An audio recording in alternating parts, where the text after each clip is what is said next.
Every day I'm less and less concerned about these specifics of people's diets. Like if somebody's happy and they're eating a certain way, I just don't care anymore how they do it. Hey guys, it's Abel here with the Sustainable Self-Development Podcast, and here I'm happily presenting to you one of the older episodes of my podcasting journey. Up until now, a lot of these older episodes were only available on YouTube, but now I decided to make them available in a podcast format as well, because even though the sound quality may not be up to standard on many of them, just like it is still occasionally a problem these days, the information and the value they provide are still really cool in my opinion and can provide a lot of nice insights to many of you guys. So this is one such episode where I'm talking to Armi Legge from CompleteHumanPerformance.com. Armi is a pretty fascinating guy. He is someone who has been in the fitness industry from a very young age onwards. I remember him hosting podcast episodes where he was like 17 years old, which is pretty crazy. And by now he has been a well-published figure in the space, and he even wrote articles to places like the Ellen Aragon Research Review. So I was definitely excited to have him on, and we chatted about how he got involved with one of the larger nutrition and supplement companies as a researcher and an assistant when he was only 17, and then how he eventually had to get out of it because he just felt like he was kind of forced to put his name behind BS, or at least inaccurate information.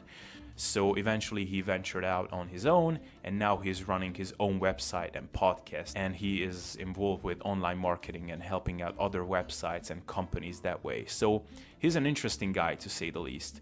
And here we actually talked about some fitness related topics, mainly about eating disorders and dieting amongst fitness enthusiasts, which is a theme that I will explore more heavily in the upcoming weeks. So it was kind of timely to republish this episode in a podcasting format for that reason as well. So I hope you'll find value in this episode and you will enjoy it. And without further ado, let's get to this episode with Armi. A lot of people are wondering, like, how could you make this work so fast? Like, how did you explode into this sphere so quickly? Like, would you just a couple of sentences on that? Like, how did that even happen? Sure.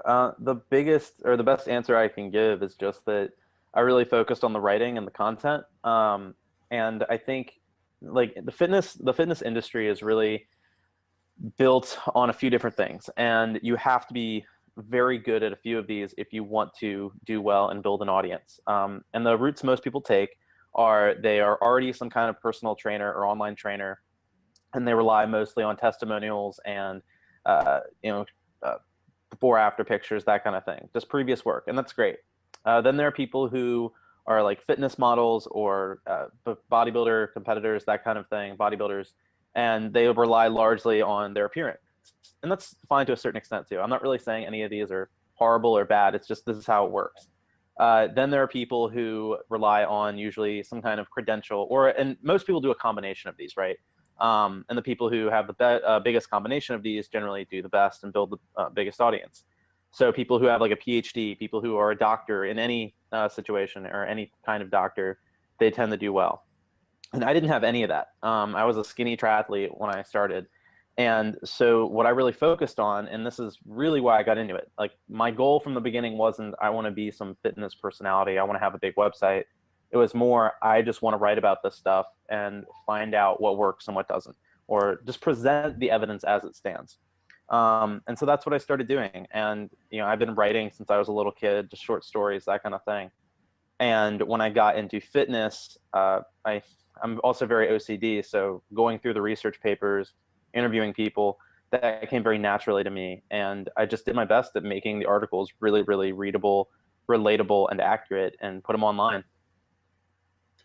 Right. So actually, like we can skip this topic if you don't feel comfortable talking about this, but a lot of people may not know that you've been working for, I don't want to name the authority, but for a great name in the kind of fitness sphere as kind of a research assistant kind of guy, and then you kind of moved on from there.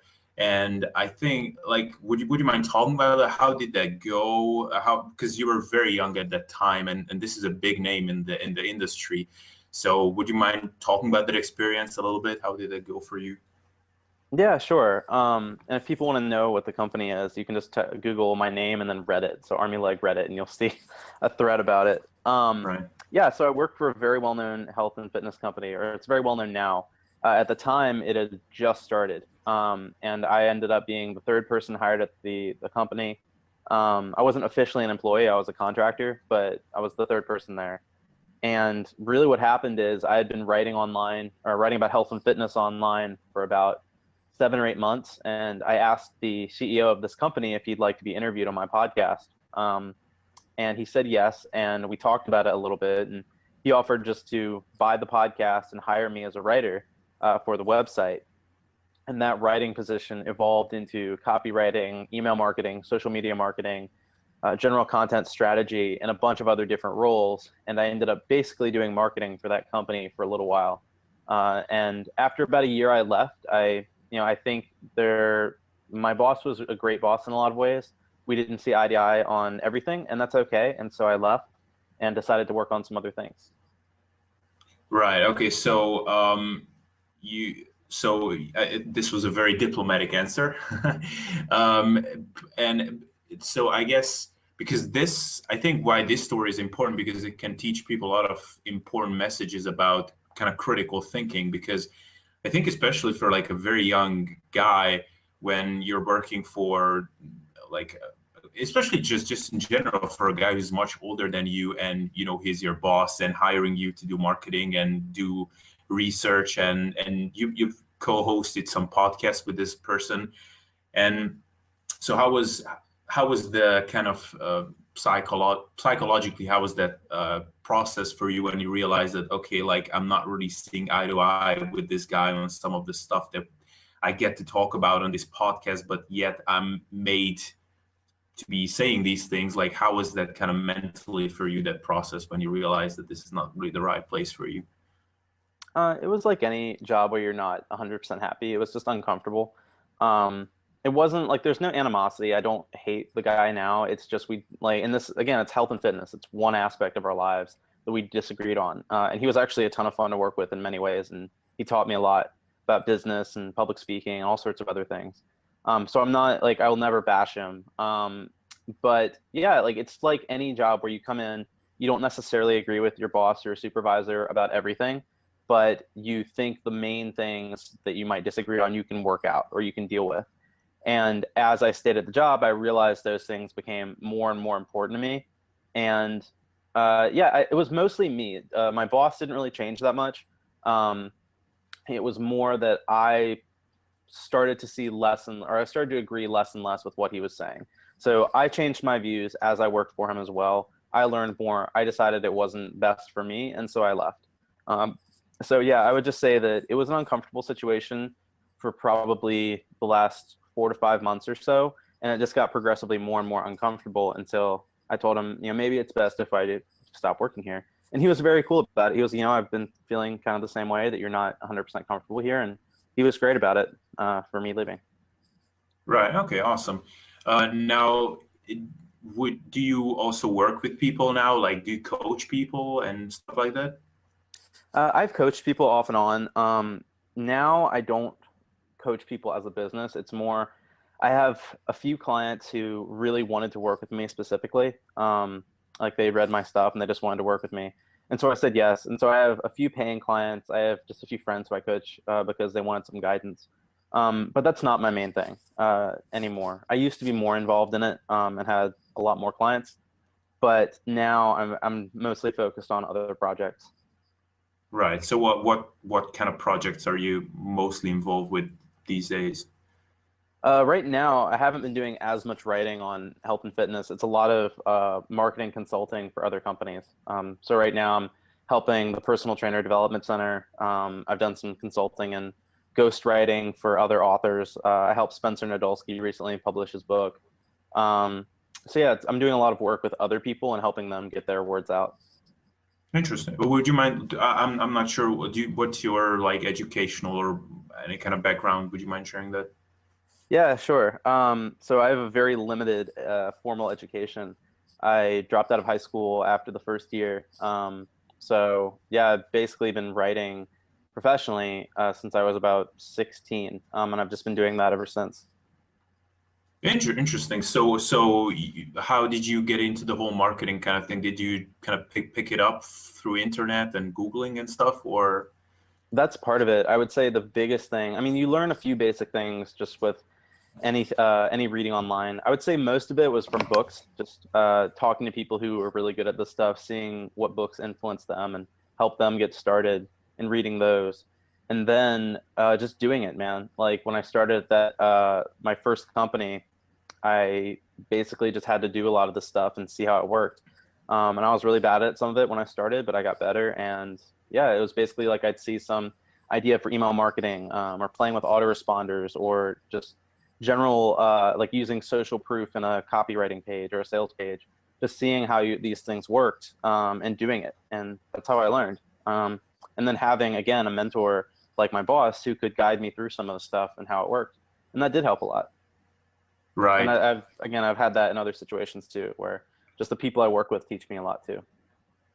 Right. Actually, it's funny, like this kind of theme of the conversation could go on for a long time, just about your general kind of work background and like how you proceeded, because it's super interesting. I would be super curious to hear more about it. But Thanks, man. since you've been involved with fitness for, and that's kind of mostly how you've known from, like, basically in the industry. So there are three general kind of big themes of your work that I followed and really interested me, and one of them is kind of eating disorders, binge eating, that kind of topics. Sure.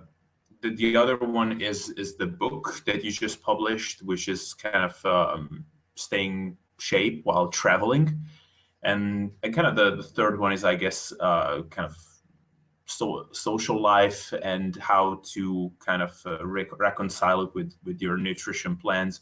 So I guess just because mainly that's been my focus lately, on the theme of eating disorders and binge eating, I've heard your thoughts on that, and I found it very interesting.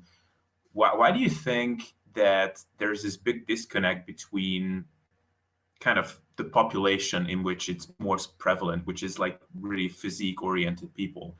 How do you think that kind of paradox can be explained? I'm not sure it's a paradox that it's people in physique sports who get more eating disorders. There's a lot of evidence that's the case, and it makes sense. So you can look at it for two ways. It's kind of one of these chicken and egg situations. Let me pause this. There's like a police van going outside. I don't want it to mess up your audio. One sec. Oh, no, it's not that loud. Okay, cool. Yeah, so basically, I think in some cases, or in many cases, what's happening is that you have people who they want to get really lean for whatever reason. We could go on and on about the different motivations of people who are interested in bodybuilding, but a lot of it is insecurity, and a lot of it is genuine urge for self-improvement or strive for self. These people, they want to better themselves, and they think getting leaner is a way to do that. Maybe they were overweight in the past, blah, blah, blah. For whatever reason, somebody wants to get into a physique sport, and they start dieting down, and a lot of the information out there is very oriented around rigid meal plans, strict adherence to the diet, very bland meal plans and foods. And that's okay. All those things work to a certain extent. And for many people, that's fine. And then when they achieve their goal, they can go back to a more sustainable plan. And that's cool too. But for a lot of people, it does become very obsessive. And it's easy to do that. And starvation of any kind. And that's what bodybuilding is. It's a form of controlled starvation, can also exacerbate disordered eating behavior. And there's a lot of evidence behind that. Basically, anytime you severely restrict somebody's food intake, they will generally exhibit more food cravings, more obsession with food, more obsessive thoughts about food, all of those things. And those are all basically just symptoms. Again, you can't say like that's like bodybuilding gives you an eating disorder, but it can cause more disordered eating patterns. And that's very common.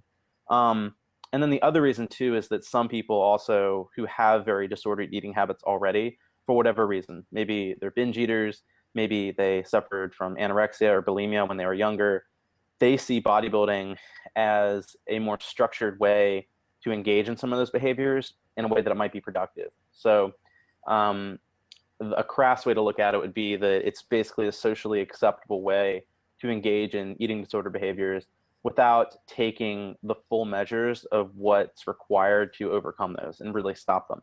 So if somebody already is severely restricting their food intake and binge eating, they might see bodybuilding as, oh, like it's a safer or more socially acceptable path to engage in more restriction in a more productive way. So at least at the end of it, I'll have a great body.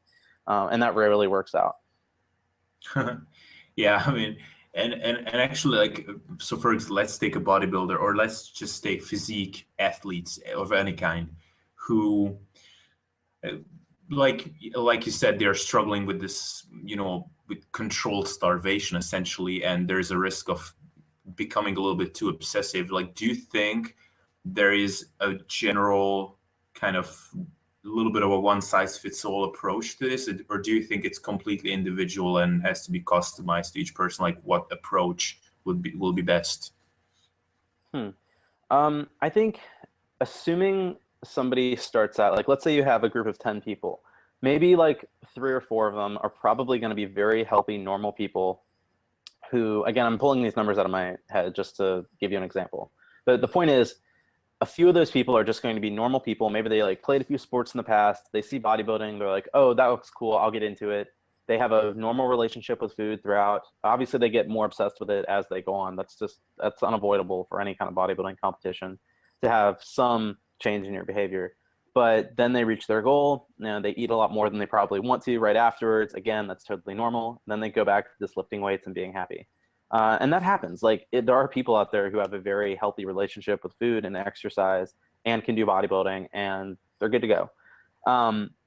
But I think in general, those people are the minority, and most people almost certainly do need a customized approach. That doesn't mean they need a completely ground up training program that's built from scratch. It could mean they have a template bodybuilding program, and they make a few adjustments to it. But I think it really depends, man. With people, if they're a complete beginner or they're very new to bodybuilding, you can take a template workout program and it might be perfect for them. Like, most beginners or people who are starting out don't need that much customization in terms of training. Now, on the other hand, nutrition, I think, can be a lot more individual, just because food preferences vary so much versus exercise preferences or exercise needs.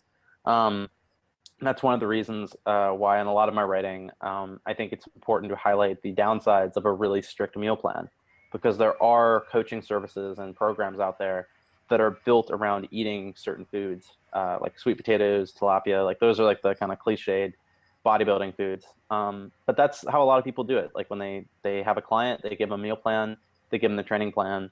And oftentimes, I think the training plan is fine. Most people like that structure and that specificity. But with food and nutrition, it's a lot more personal, and those things are a lot more fickle. They change much faster. And so I think that is where more customization is needed. Yeah, and also, I guess, where I start, where this thought comes from, is that lately I've been thinking more and more about this, that now, and I've talked about it in some previous episodes with other people too, that nowadays, if it fits your macros and flexible dieting is all the rage. And I do agree that for a particular personality type, that can be a lifesaver, because if they know that they can have these foods in moderation, then that eliminates their cravings. But for a lot of other people, it actually might be easier if they just cut out those foods, period. Because for some people, like me, for example, having a little bit of ice cream is essentially like the dietary equivalent of getting blue balls. Essentially, it's like a little bit of a teasing, but you're not really getting the real thing. So, Sure. So I don't know. I know you already also talked about it. In general, having a lower palatability kind of diet can be helpful for some people. What do you think? Yeah, sure, man. That's one of the big things that I've changed. Even it's like every day I'm less and less concerned about these specifics of people's diets. Like, if somebody's happy and they're eating a certain way, I just don't care anymore how they do it. Like, I don't really believe there's an optimal diet. Yeah, there are certain principles I think everyone should try to achieve, like eating adequate protein, that kind of thing. But even when I say everyone, it's like everyone who has a certain goal in mind of bettering their physique and their performance. And not everyone really cares about that. So if we're just talking about humanity as a whole, like I honestly just don't care what they eat as long as they're happy. Now, if we narrow that down to physique competitors, bodybuilders, yeah, like do what works for you, man. Like I have friends who are straight up classic like Arnold diet and bodybuilder type people, like the same type of programs or this like doing tons of sets and reps, working out every day for 3 hours a day, eating like potatoes and steak like every meal, and they're fucking happy. Like they love it. And I'm like, all right, man, do you? Like that's awesome. So I think you can make almost any plan work. It just depends on what you want. And there's no reason also that you need to stick to the same eating plan throughout the year or years of training. You can try different things and change it up too. Yeah, actually, yeah, I completely agree. And actually, the new training and nutrition pyramid that Eric Helms published with Andy Morgan and some other guys, that does have some kind of a nutritional periodization kind of theme. I haven't read the book, but it should be about something similar, that you kind of, there are times when you're more restrictive, there are times when you're less restrictive. So with that, I know you have a limited amount of time, so we gave a little crash course on eating disorders and binge eating. So in the beginning, we talked about kind of like your journey in the kind of fitness business, and I would be curious about your thoughts on. I'm sure you see that the fitness kind of sphere, and especially online kind of businesses, are getting more and more popular these days, and it's really exploding. There are tons of people are interested in getting into this sphere. I guess a bit of a vague question, but how do you see this kind of trend? What are your general thoughts? Do you think it's for everybody? Do you think it's more appealing, seems more appealing than it actually is? What are your general thoughts about this? Do you mean online training specifically? I think, I guess online business in general, and then online fitness business in general, which is really exploding at the moment. So for online business in general, I think it is going to keep growing. Almost everything is moving online now, whether it's Netflix versus HBO. I mean, everything is becoming going on to the internet. But I think at the same time, there's actually almost certainly going to be an improvement in quality over time. And and there already has been, thanks to things like Google Panda updates and other crackdowns, basically, of these companies on crappy websites. It's much harder to get away with spammy SEO tactics and that kind of thing nowadays. And that's helped a lot. It's basically meant that the good content and the good websites have risen higher in rankings. You still get crappy stuff every now and then, but it's less than it used to be. So that's business in general. With online training, that is still, I think, kind of going through its growth spurt, where you have a lot more clients or a lot more people interested in it, a lot more people offering it. So I think that's going to keep growing. I think just like anything on the internet, though, in maybe the next 5 or 10 years, there's definitely going to be a lot of people deciding they want to do a different career than online training. And that's cool. Like basically, I think the really good companies like Complete Human Performance, Renaissance Periodization, 3D Muscle Journey, these guys are going to stick around, Lane Norton, and then the people who are kind of wannabes are going to fade away just because they're not delivering the same quality of service. So yeah, man, it's like, yeah, there's a lot of growth going on right now. It's just like the tech industry, and there are a lot of people who are doing great work, and there are a lot of people, even more people, who aren't doing as great work. And the people who do offer great service and provide great value are going to stick around. Right, and when we talk about like kind of learning and thinking for yourself, but also learning from other people, I guess when you really on the internet, you come across a lot of great people and content from them and information about them. They essentially becoming your mentors without them necessarily knowing about it.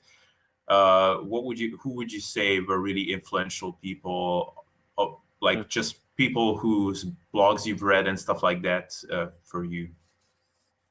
Sure. Alan Aragon is definitely one of the big early ones for a number of reasons. Number one, his content was very similar to the kind of stuff I wanted to write. So this is a tip for any writer, but if you want to work as a writer, you should read the kind of writing that you want to write. So if you want to write literary fiction, you ought to be reading a lot of Charles Dickens, that kind of stuff. And if you want to write about evidence-based nutrition in a way that's relatable and easily read, you should read Alan Aragon. And also, just he had a very relaxed approach to it that was also effective. So not just like if it fits your macros, but also like, hey, it's cool if you don't want to actually count everything and you just want to have fun. I was like, oh, this guy's awesome. And so, yeah, he was very instrumental in helping me figure this stuff out. And he's such a great guy who's very generous with his time. He let me write in his research review several times. So, yeah, he was huge. Eric Helms is another one who I found through Alan. Eric's been extremely generous with his time and continues to be a super smart guy who really has no ulterior motive for helping people out other than he just enjoys it. So he actually, the very first article I published on Evidence Mag, which is now Complete Human Performance, he helped me edit that one and went through and made sure all the research was spot on. He's done that several times. He helped me edit my first book and promote that. So he's been fantastic. Lane Norton's been huge. He's spared his time to help me out and get on Skype and talk about this stuff several times. I mean, man, it's almost too numerous to count, but I would say early on it was especially Alan and Eric who helped me out. And then since then, it's been many other people. I mean, one of my current bosses, John Goodman, has been super helpful. And then the guys at Complete Human Performance have been great about it too. So yeah, man, like I would say if you're interested in nutrition, definitely start with Alan Aragon though, because he was like the first guy who opened my eyes to a lot of this stuff. Right. Cool. Now I know you have to go pretty much in any minute. Yeah. So just a completely random question to the end. Do you have any daily routine or ritual or whatever to set yourself up to a productive kind of day or anything? That's a good question. My schedule's been kind of weird recently, just because I've been staying up late and sleeping in a lot more. But I would say one thing that always makes me really happy and just makes it easier to get everything else done is writing. And again, like that's not super replicable for everybody. But for me, just writing down some ideas or writing a little short story or something like that really helps me focus the rest of the day. And it just helps me a lot. So yeah, I would say writing for me. And if you're not a writer, I would say reading. That's always helped me a lot too. So awesome. So yeah, just if you want to give a couple of links to where people can find you and stuff. Yeah, sure. So my health and fitness writing, any of that will probably be on completehumanperformance.com. And my personal website is just myname.com, Armi Legge, ARMILEGGE.com. And you can keep up with pretty much everything I'm doing there. All right, guys, I hope you enjoyed this episode with Armi. Check out his stuff at completehumanperformance.com and let me know what you thought of this episode. You can still find this on YouTube. If you did listen to it there, then please subscribe to support the channel. Or if you listen to this on a podcasting format, then please leave a rating on iTunes. So yeah, I think that was all I had to say. And you can expect some of these older episodes to be republished in the upcoming weeks. So that should be a lot of fun, and I hope you guys will find this valuable. So yeah, thanks for hanging around up until now, and see you in the next episode. So yeah, I think that was all I had to say. And you can expect some of these older episodes to be republished in the upcoming weeks. So that should be a lot of fun, and I hope you guys will find this valuable. So yeah, thanks for hanging around up until now, and see you in the next episode.